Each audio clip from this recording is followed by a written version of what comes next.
Tidak ada yang lebih baik dari mengawali regulasi baru dengan menang finish 1-2 dan menjadi penanda awal bahwa Mercedes telah bangkit kembali ke baris terdepan. Menang dengan gap 15 detik dari rival terdekat dan lebih dari 50 detik dari McLaren serta Red Bull, membuat banyak pihak cukup mengantisipasi jika Mercedes akan ulangi dominasinya seperti pada musim 2014. Kondisinya juga mirip karena saat itu Mercedes sungguh dominan ketika regulasi mesin F1 berganti untuk memasuki era hybrid.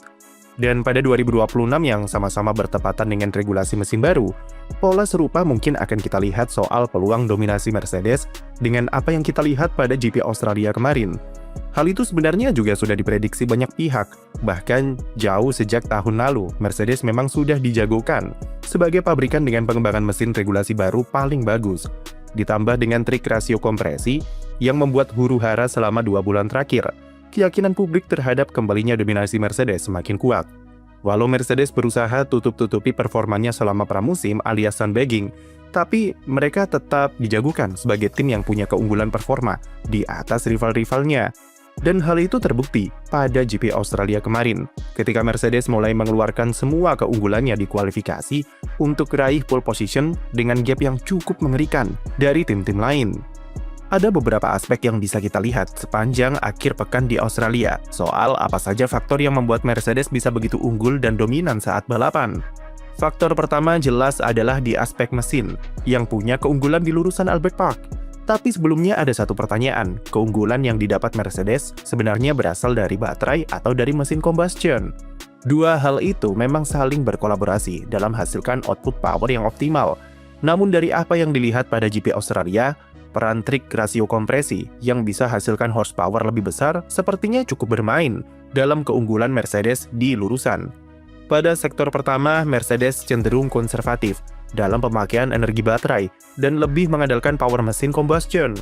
Jelang tikungan ketiga, kecepatan mereka bisa menyamai Red Bull dengan konsumsi energi yang minimal dan masih mendapatkan akselerasi yang relatif oke. Dari konservatifnya pemakaian energi dan power combustion engine yang lebih besar, Mercedes sudah punya keuntungan supaya bisa simpan energi baterai lebih banyak untuk dipakai di sektor kedua yang lebih krusial. Dan dengan keunggulan tersebut, Mercedes punya ruang yang lebih fleksibel dalam bagaimana memanajemen energi baterainya seperti kapan mulai masuk fase superclip, seberapa agresif superclip yang diperlukan, dan bagaimana timing saat masuk fase deployment atau akselerasi. Secara top speed, Mercedes berada di barisan atas dan cuma kalah tipis dari Racing Bulls ketika masuk superclip atau ketika power baterainya habis dan masuk ke fase recharging.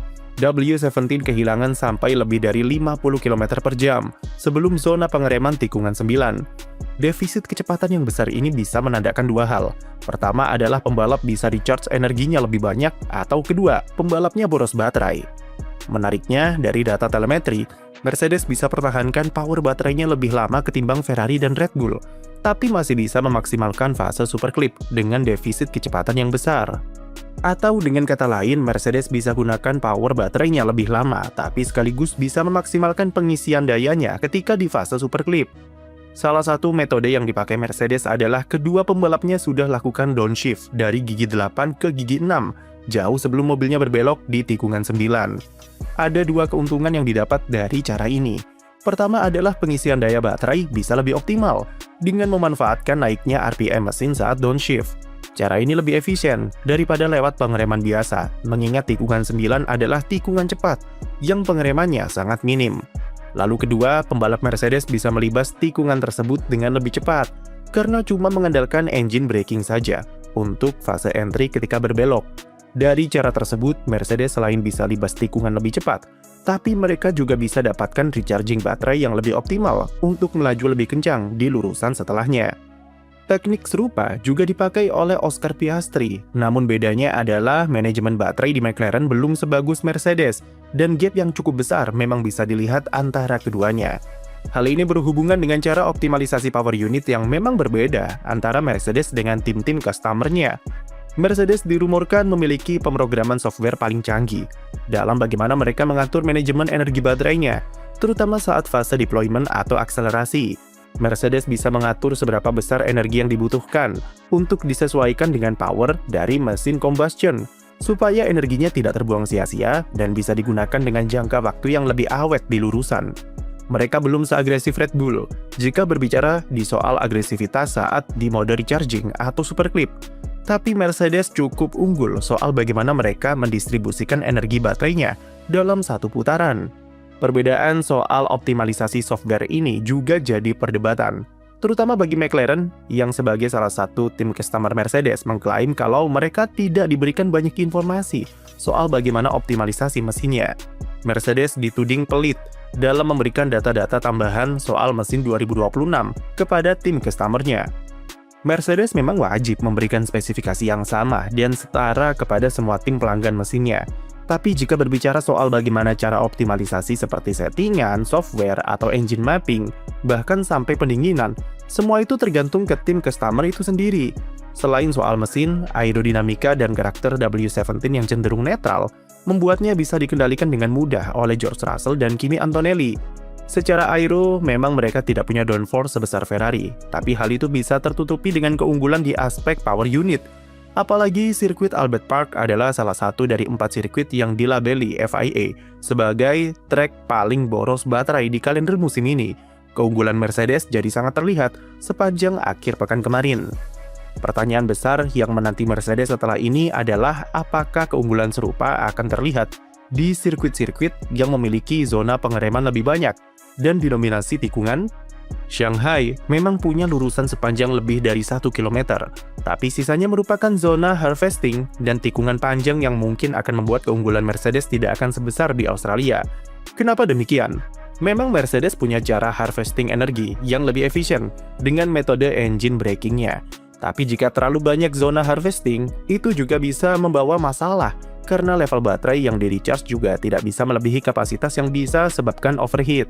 Harus diatur lewat software, supaya Mercedes tidak menyimpan terlalu banyak energi di sektor kedua Shanghai nanti. Selain itu, pertanyaan juga masih menyelimuti soal seberapa besar potensi Ferrari yang tidak mereka keluarkan pekan lalu. Ferrari alami masalah deployment energi sepanjang kualifikasi yang cukup terlihat dari catatan top speed dan fase deployment baterai yang loyo. Potensi power unitnya malah ditunjukkan lewat tim Haas yang bisa mencapai top speed yang kompetitif meskipun kurang optimal ketika fase super clip. Ketika balapan mereka bisa beri perlawanan kepada Mercedes lewat start roketnya dan berkali-kali Leclerc bisa buat Russell kewalahan dengan permainan manajemen energi lewat saling balas overtake.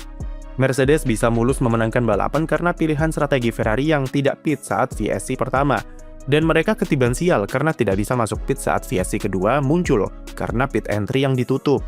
Secara race pace, Ferrari cuma terpaut sangat tipis dari Mercedes, dan mereka sangat berpotensi untuk beri perlawanan ketat andai strateginya berjalan lancar. Andai Ferrari tak alami masalah deployment energi di kualifikasi, mungkin gap mereka dengan Mercedes tidak akan sampai 0,7 detik.